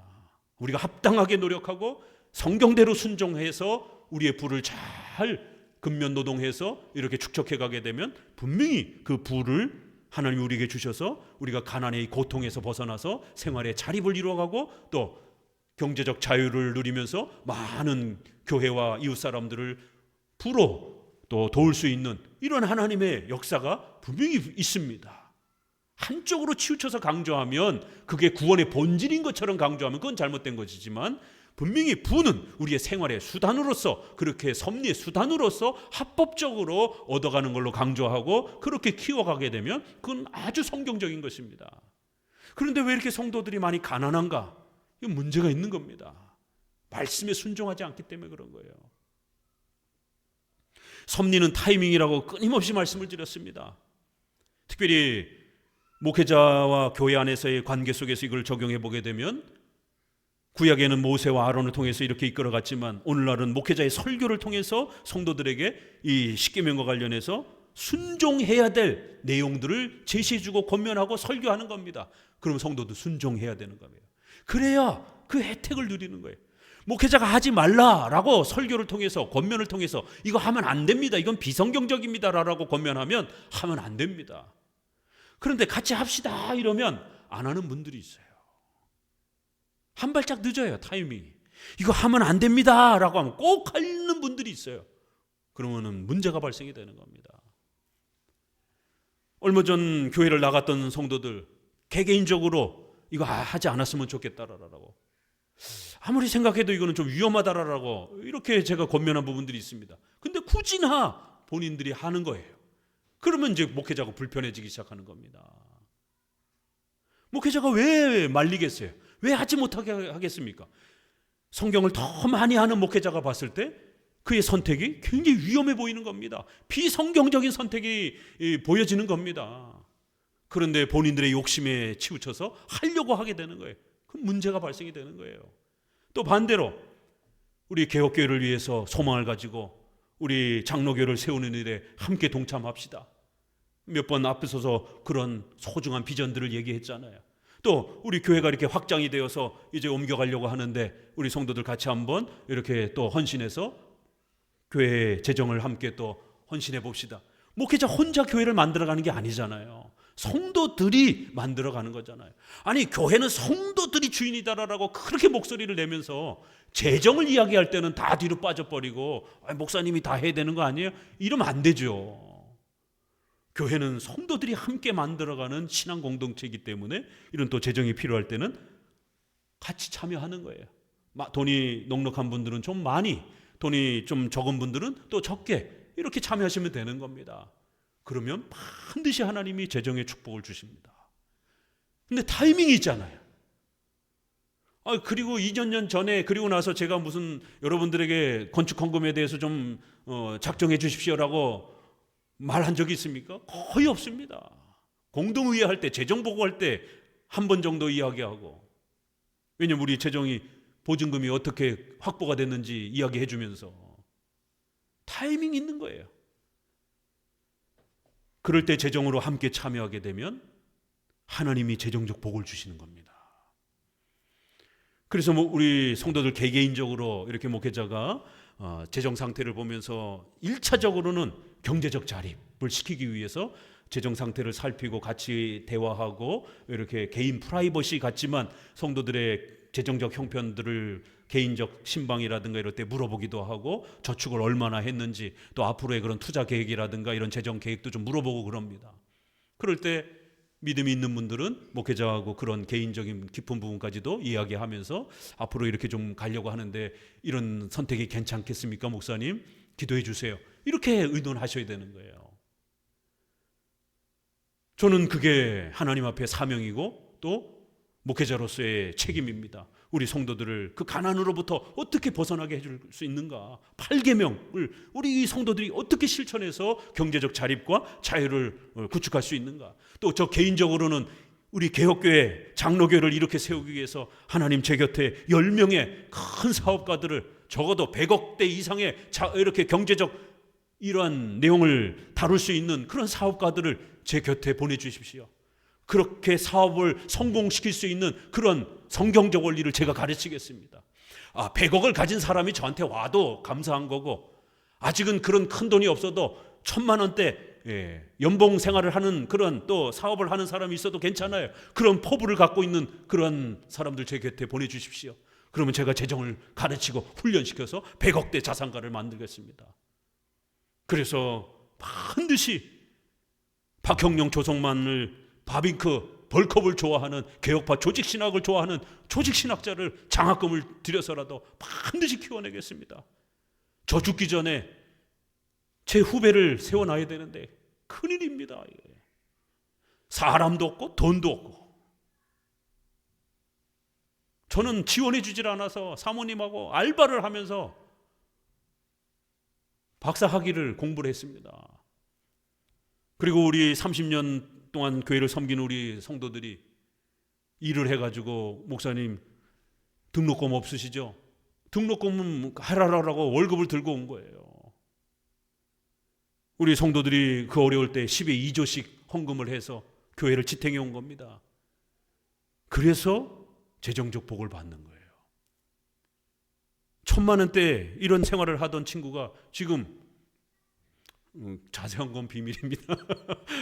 2자릿수 정도 억대는 됩니다. 수십억의 자산을 형성을 해서 목회자하고 상담을 합니다.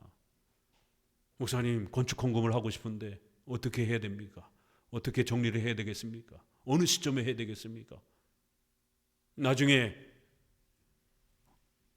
놀라운 역사가 일어나면 또 그때 말씀을 드릴 겁니다. 하나님의 역사는 이런 놀라운 역사가 있는 거예요. 그리고 우리 집사님하고 또 우리 자매님 같은 경우도 작년에 제가 목이 쉬어라 아주 그냥 이 교회 근처로 오십시오. 교회 근처로 와야 수요예배도 좀 드리고 또 목회자가 자주 신방도 할 수 있고 성도들은 예배당 근처에 될 수 있으면 특별한 사정 아닌 이상에는 예배당 근처로 오시는 게 성경적입니다. 그리고 요 근처에 앞으로 재건축될 수 있으니까 꼭 이쪽으로 들어오십시오. 자꾸 용인으로 가신다고 그래가지고 제가 얼마나 걱정이 돼갖고 붙잡고 요 근처로 오셔야 됩니다.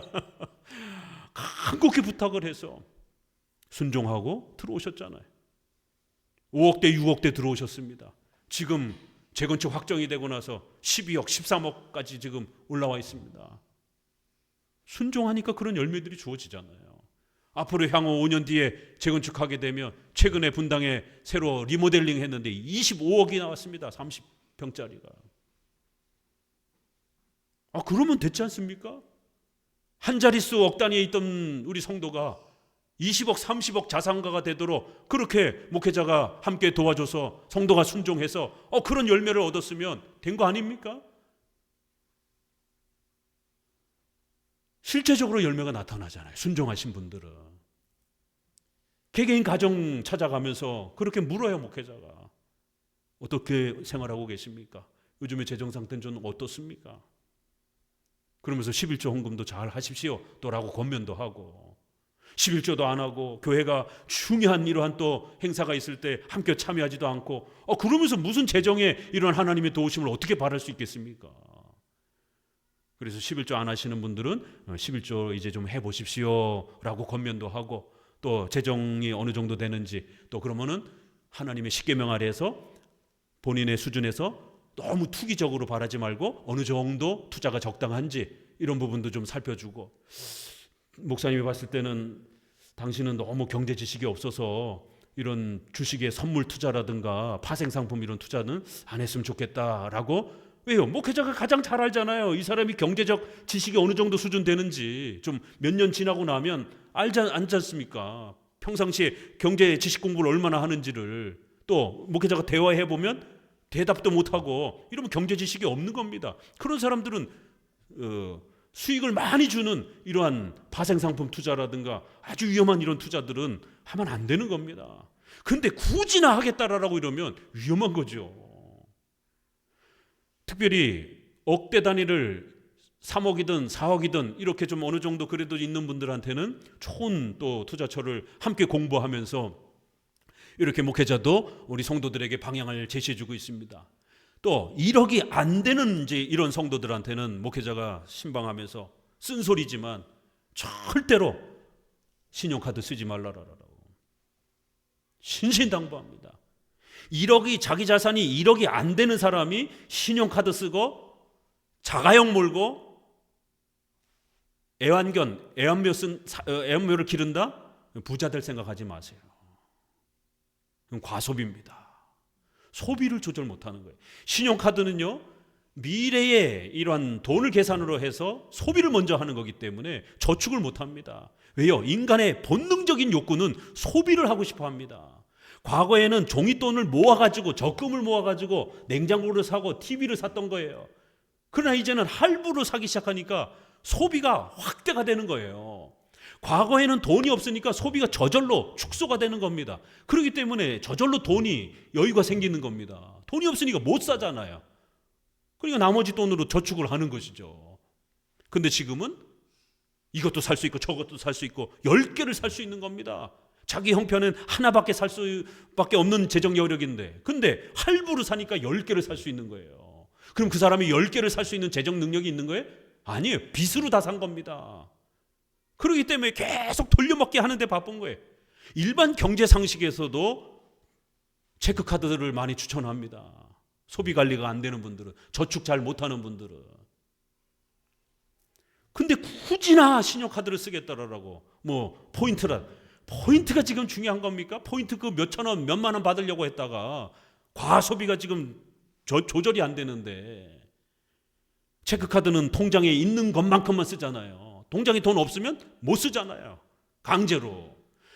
1억을 형성을 못한 분들은 이 소비에 문제가 있는 거예요. 왜? 오랜 생활 동안 이제 갓 대학생 나와가지고 이런 청년들이야 당연히 돈이 없죠. 그러나 사회생활 오래 했는데도 불구하고 몇 년이 벌써 지났는데도 1년에 한 1,000만 원은 모아야죠. 100만 원 정도 매달.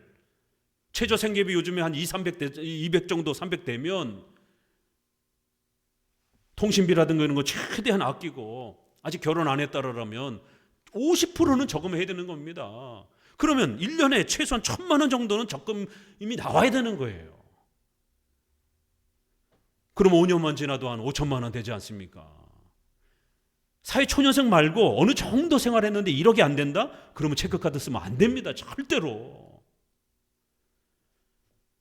이러한 권면들을 하는 거예요. 그래서 1억을 만들 때까지는 허리띠 졸라매고 맛집, 여행 이런 거 철저하게 줄이고 저축하셔야 되는 거예요. 저축도 안전한 투자, 적금이라든가 이런 쪽으로. 이렇게 해서 1억을 딱 자기 노력으로 만들고 나면 억대 자산을 형성해 본 경험이 생깁니다. 그런 사람들은 2억, 3억으로 금방 올라갑니다. 그런데 한국의 70% 이상의 사람들이 억대 자산이 안 돼요. 이거 통계치도 나옵니다. 왜? 그 선을 못 올라가 보는 거예요. 돈을 어떻게 1억을 모으는지를 모르는 겁니다. 그런 사람들은 1,000만 원대 단위 아래서 계속 살아가는 거예요. 평생을. 명심하셔야 됩니다. 이렇게 구체적으로 십계명 아래에서 일반 상식의 기준을 또 십계명에 도적질하지 말라라고 하는 이렇게 주일 성수 잘하고 11조와 또 교회를 섬기는 이런 헌금에 있어서 빠지지 말고 이런 부분에 잘 동참하고 이러면서 하나님 앞에서 정직하게 사업하고 정직하게 저축하면서 투자를 하는 거예요. 그러면 자산이 형성되어야 합니다. 실제적으로 우리 성도들이 이제 최근에 오신 분들은 목회자 우리 장로교회의 이러한 스타일을 잘 모르다 보니까 이런 얘기가 낯설을 것이에요.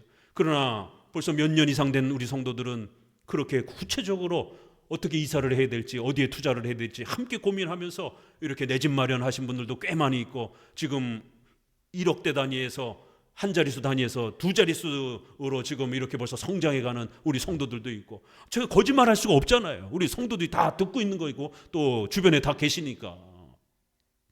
이렇게 개혁파 교회는 성경의 십계명을 따라서 하나님의 말씀에 순종하면서 구원으로 나아가는 거고 또 생활과 관련해서도 의식주와 관련해서도 아주 구체적으로 하나님의 말씀을 제시해 주는 겁니다. 그걸 목회자와 함께 그렇게 또 동행하면서 가는 겁니다. 그러면 놀라운 순종의 열매가 실제적으로 주어지는 것이에요. 성경은 우리의 삶을 지탱해 주는 힘입니다. 지금 13장, 14장에 이렇게 엇박자가 나가지고 순종해야 될 때는 안 하고 또 책망을 받아야 될 때는 또 어깃장을 부리고 이렇게 박자가 맞지를 않아가지고 이렇게 삐거덕 할 때 결국 이스라엘 백성들이 죽어나가는 이 모습들을 보게 되는 겁니다. 오늘은 이제 15장까지만 좀 이렇게 정리를 해보겠습니다. 자, 그래서 결국에는 이 불순종 때문에 이 섭리 안에서의 이 순종과 이 부분을 잘 맞추지 못해서 아주 엄청난 고통을 겪게 되는 것이죠. 결국 그 이유가 뭐죠? 두려움. 오직 성경에 순종하려고 할 때 두려움이 찾아오는 거예요. 아, 정말 될까? 아니, 안 되면 어떡하지? 이런 백성들의 두려움. 또 다른 이유 하나는 선동. 항상 인간 세계 속에는 국가나 교회나 선동하는 자들이 있고 그 선동의 분위기들이 항상 사회와 교회를 망칩니다. 그럴 때 선동에 휩쓸리게 되면 반드시 피해를 입습니다. 이런 것들이 신앙의 영역에도 적용이 되는 거예요. 그 원인이 무엇인지 잘 파악하셔야 됩니다. 그래서 교회 안에 신앙의 본질이 문제가 되지 않는데 사소로운 일을 가지고 이렇게 서로 충돌이 일어날 때 그걸 가지고 확대하고 선동하기 시작할 때 거기에 같이 휩쓸려 가지고 이렇게 되면 신앙의 중요한 기회를 잃게 됩니다. 또 하나는 인간의 두려움. 이 부분을 극복하셔야 된다는 거예요. 그래서 작은 단위서부터 이렇게 성장하는 그러한 믿음의 실천과 훈련을 해보시는 것이에요. 그래서 1000단위에 있던 이런 분들은 이제 11조 훈련도 그렇게 하는 거고 또 투자나 이런 방향도 목회자와 함께 그렇게 하는 겁니다. 그러면서 억대 단위로 바라보면서 억대 단위 정도 되면 11조 헌금을 이제 적어도 50에서 한 100 정도는 단위수가 올라가게 돼요. 자신의 연봉이 벌써 이렇게 높아져 가니까 그 다음 단계를 바라보고 올라가는 거예요. 두렵죠. 겁도 나고 안 될 것 같기도 하고. 20년 전에 그렇게 우리 청년들하고 그렇게 그런 논의들을 한 겁니다. 지금 2자릿수 단위에서 3자릿수 이야기를 하고 있습니다. 이번에 그런 또 결단과 용기를 해야 다음에 3자릿수 억대 단위를 돈을 관리할 수 있는 기회가 주어진다라고. 2자릿수 억대 단위를 만질 수 있을지 꿈에도 생각 못했죠. 그러나 현실로 역사가 이루어지는 것이. 그래서 믿음의 단계별, 우리 섭리 배웠잖아요. 단계별로 하나님이 주시는 것이지 어린애에게 큰 걸 갑자기 확 주시는 게 아닙니다. 반드시 경험을 쌓아가면서 큰 그릇으로 올라갈 수 있도록 발판을 마련해 가면서 올라가는 거예요. 그렇기 때문에 목회자가 함께 그런 형편들을 살피면서 이번에 이렇게 한번 도전해 봅시다. 이건 교회 직분과 관련해서도 이렇게 한번 순종하면서 교회를 섬겨봅시다. 재정과 관련해서도 마찬가지인 것이고 이렇게 해봅시다라고 성도들에게 도전을 주면 목회자가 뭔가 해보자라고 하면 충분히 그분을 살피고 난 다음에 아, 이분 이 정도 할 수 있겠다, 그릇이 된다라고 목회자도 확신이 되니까 해봅시다라고 하는 것이지 그릇이 안 되는 사람한테 가서 합시다 이렇게 할 수는 없는 거거든요. 또 본인은 자기 자신을 잘 모르다 보니까 아, 내가 그렇게 큰 그릇인가? 아직 나 준비가 안 된 것 같은데 이렇게 불안해서 안 하려고 하시는 분들이 있어요. 그러나 또 목회자를 신뢰하면서 자기 자신은 자기를 작다 생각하지만 또 목회자가 봤을 때는 그동안 신실하게 신앙생활을 잘 해온 모습을 보면서 얼마든지 또 그 다음 단계의 큰 그릇으로 올라갈 수 있습니다 라고 하면 용기를 갖고 믿음으로 도전해 보는 거예요. 우리 자신이 나 자신을 가장 잘 모를 수도 있어요.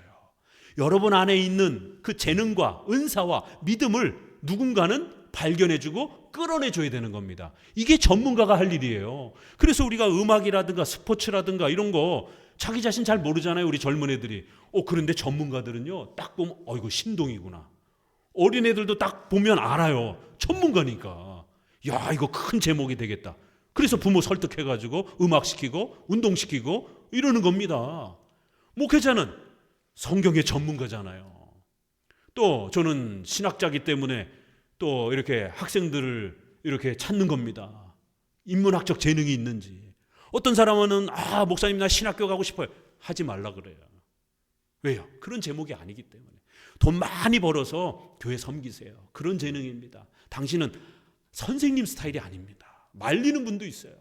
그러나 어떤 친구들은 중학생, 고등학생 이렇게 올라가는 거 보고 정말 학문적 재능이 있어요. 어학적 재능이 있어요. 이런 친구들이 있으면 욕심이 납니다. 너 신학 좀 해볼래? 신학교에서도 그런 친구들 찾는 거예요. 숙제 내주면 아주 쩔쩔매는 전도사님들이 있어요. 이게 재능이 없는 겁니다. 그런데 하나를 내주면 막 대여섯 개씩 막 이렇게 해오고 막 이런 재능 있는 친구들이 있어요. 눈여겨보는 겁니다. 저는 교수기 때문에 그런 인문학적 재능이 있는 친구들은 눈에 보입니다. 이게 이제 목회로 들어오게 되면 우리 성도들을 키워갈 때에 목회자에게는 하나님이 그런 능력을 주시는 겁니다. 목회적 능력을. 우리 성도들도 스스로 보지 못한 우리 성도들의 믿음의 수준, 재능, 능력, 하나님이 주신 능력, 이런 것들을 목회자가 들여다보고 발굴해 주는 거예요. 키워주는 겁니다.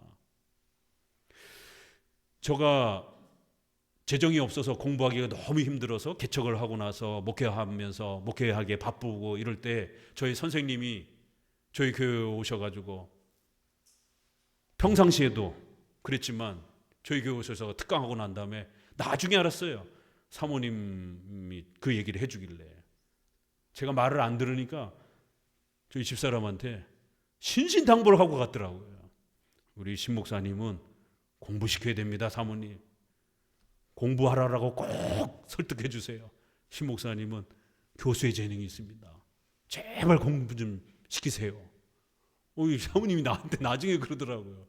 평상시엔 저한테도 식사하고 그럴 때 그러셨어요. 그렇지만 그때 당시엔 돈이 너무나 없었기 때문에 수천만 원이 드는 그 학위과정을 또 한 5년 이상을 해야 되는 이 학위과정을 할 수가 없었습니다. THM 석사과정, 박사과정 또 3, 4년 합치면 한 5, 6년을 해야 되는데 학비가 1년에 1,000만 원씩 들어가는데 어떻게 감당합니까?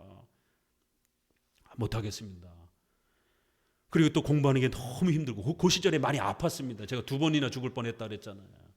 그런데 교수님이 저 볼 때마다 신 목사는 목회보다 교수 사역도 중요합니다. 교수의 재능이 있습니다. 학문의 재능이 있습니다. 공부하세요. 저는 그런 부분에 대해서 자신감이 없었습니다. 그런데 교수님이 계속해서 공부해야 된다라고, 공부의 은사가 있다라고, 도대체 뭘 보고 그렇게 정하신 것인지. 그때만 해도 공부하는 게 이렇게 제가 싹 재능을 서울대 연세대 고대 갈 수 있는 어떤 그런 이런 수능 실력을 갖고 있었던 것도 아니고 그냥 평범한 수준이었는데 아니라는 거예요. 결국에는 교수님이 조금 지원해주고 장학금 지원해주겠다라고 하셨고, 결국에는 어머님이 돌아가시면서 개척은 했지만 너무 힘들어갖고 도피처로 도망가는 걸로, 그때 우리 이렇게 집사님하고 이렇게 셋 있었을 때예요. 우리 성도들한테 미안하지만 너무 힘들어가지고 그때도 성도들이 막 목회자에게 대들고 막 싸우고 이래가지고는 예배 드리다가 오예배 드리다가 그렇게 난장판을 피우고 그리고는 떠나버렸어요. 어머니가 거기에 충격을 받고 어머니가 혈압으로 쓰러지셔가지고 돌아가셨습니다. 성도들도 싫고 너무 고통이 돼가지고 목회를 해야 되나 말아야 되나 이런 고통스러운 시간이 있었습니다. 지금 와서 돌이켜보면 왜 하나님이 그런 시간을 주셨는지 이제 섭리적으로 이해가 되는 거예요. 그렇게 고통스럽게 저를 하지 않았다라면 전 공부 안 했을 것이에요. 그러니까 그때는 할 게 없었습니다. 성도도 3명밖에 없고 남매 둘하고 박형제하고 이렇게 셋밖에 없었기 때문에 그냥 설교, 교회를 안 할 수는 또 없으니까, 안 떠나니까 도망가지도 않고 계속 있는 거예요. 도망가면 그냥 빨리 접을 텐데 핑계대고, 성도가 있는데 제가 먼저 접으면 하나님 앞에 혼날 건 같고 억지로 그냥 시간을 지속하는, 그 또 정신적으로 너무 힘들어가지고 그걸 잊고 싶어서 공부나 해야 되겠다. 그래서 교수님이 장학금 조금 지원해 준다 그러니까 교수님 학교 진학하겠습니다. 이렇게 해서 공부가 시작이 된 겁니다.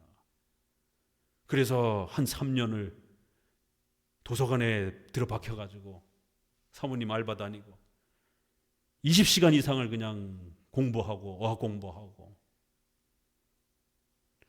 그렇게 하고 나니까 학문의 실력이, 나도 몰랐던 학문에 대한 이런 열정과 어학에 대한 또 재능과 이런 것들이 히브리어 헬라어를 막 파고드는 그때 히브리어 헬라어를 이제 충분히 공부해서 성경을 전체적으로 이렇게 읽을 수 있는 그런 틀도 갖추고, 어마어마한 그 3년에서 5년 동안 엄청난 학문적 진보를 이루었습니다. 그래서 THM도 진학을 마쳤고 그래서 연속해서 박사과정을 마친 겁니다. 하나님께서 이렇게라도 공부를 시키는구나. 그래서 저희 선생님이 저희 재능을 끌어내 주시면서 그렇게 훌륭한 조직신학자로 지금은 되돌아켜 보이니까 서 있는 거예요. 만약 그때 선생님이 저희 재능을 안 끌어내셨으면 그냥 평범하게 그냥 목회하고 있는 정도 수준밖에 안 됐겠죠. 이렇게 인생을 살면서 하나님이 훌륭한 스승을 통해서 신학자를, 학자를 길러내는 거고, 또 우리 성도들은 훌륭한 목회자를 통해서 또 우리 성도들의 재능과 또 믿음을 키워 올리는 것입니다. 이렇게 민수기에서는 모세와 아론을 세상에 내팽개치고 새로운 지도자를 만들어가지고 애굽으로 돌아가겠다라는 거예요. 이게 말이 됩니까? 모세와 아론을 통해서 애굽에서 살려줬잖아요. 하나님이 살려준 거지만 인간적으로는 모세와 아론이 그 일을 해준 거잖아요. 세상에. 그런데 그 은혜를 다 잊어버리고 모세와 아론을 집어던지고 새로운 지도자 만들어가지고 애굽 돌아가겠다라는 거예요. 그러니까 이러한 생활론에 있어서 왜 무너졌는가? 어디서 무너졌는가? 믿음으로 순종해야 될 때 왜 순종하지 못했는가? 이제 이런 부분들이 쏟아져 나오는 겁니다. 15장 부분까지만 좀 보면은요. 15장에는 이제 여호와께서 모세에게 일러 가라사대 이스라엘 자손에게 고하여 그들에게 이르라 너희가 내게 주어 거하게 한 땅에 들어가서 여호와께 화제, 번제, 소원을 갚는 제나 낙헌제, 정한 절기제에 소나 양으로 여호와께 향기롭게 드릴 때에 이렇게 기본 제사에다가 10분지 1 기름 한 흰을 이렇게 고운 가루를 섞어서 함께 드리는 이 번제, 소제 이런 제사 이야기가 갑자기 등장을 합니다. 그러면서 25절에 보니까 제사장이 이스라엘 자손의 온 회중을 위하여 속죄하면 그들이 사함을 얻으리니 이는 그릇 범죄함이며 또 그릇 범죄함을 인하여 예물 곧 화제와 속죄제를 여호와께 드렸습니다. 이스라엘 자손의 온 회중과 그들 중에 우거하는 타국인도 사함을 얻을 것은 온 백성이 그릇 범죄하였습니다. 만일 한 사람이 그릇 범죄하거든 1년 된 암염소로 속죄제를 드릴 것이요. 왜 이런 제사 속죄제 얘기가 나오겠습니까? 앞부분에 이 범죄의 심각함을 다시 한번 제사를 통해서 하나님 앞에 어떻게 용서받는지 반드시 너희들은 혹시라도 그릇 이렇게 부지 중에 이렇게 잘못해서 일상생활 중에서 너희가 하나님의 말씀에 불순종하고 이런 그릇 이 말이 그런 표현이에요. 그릇 범죄하였다. 이거에 이제 쉬운 번역으로는 부지 중에 이렇게 생각지 못하게 범죄했을 때 신속하게 이렇게 회개하고 제사를 통해서 용서를 받으라는 거예요. 왜냐하면 30절 읽어봅니다. 같이 30절 본토 소생이든지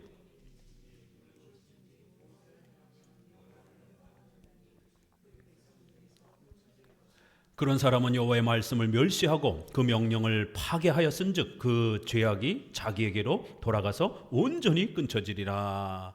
이렇게 누구든 무릇 짐짓 무엇을 행하면 이렇게 일상생활 중에서 여러분이 하나님의 말씀에 불순종하고 죄를 짓게 되면 신속히 이 구약에는 제사, 신약에는 회개로 돌아오셔야 된다는 거예요. 그래서 말씀을 기준으로 해서 어느 부분에서 우리가 잘못했는지를 돌아보고 빨리 신속하게 회개는 해야 된다는 거예요. 타이밍이 늦으면 안 된다는 거예요. 여호와의 말씀을 멸시하는 이런 행동들이 반복되면 안 된다는 겁니다. 그 명령을 파괴하게 되면 큰일 난다라는 거예요. 그 죄악이 자기에게로 돌아가게 해서 결국 삶이 망가지게 될 것이다라는 겁니다. 이렇게 민수기는 교회 생활과 또 일상생활 속에서 하나님의 말씀에 순종할 때 하나님이 어떻게 복을 주시는지 또 불순종했을 때 어떤 고통을 겪을 수 있는지를 아주 상세하게 이렇게 여러 경우의 내용들을 우리에게 소개해 주고 있습니다. 기도합니다.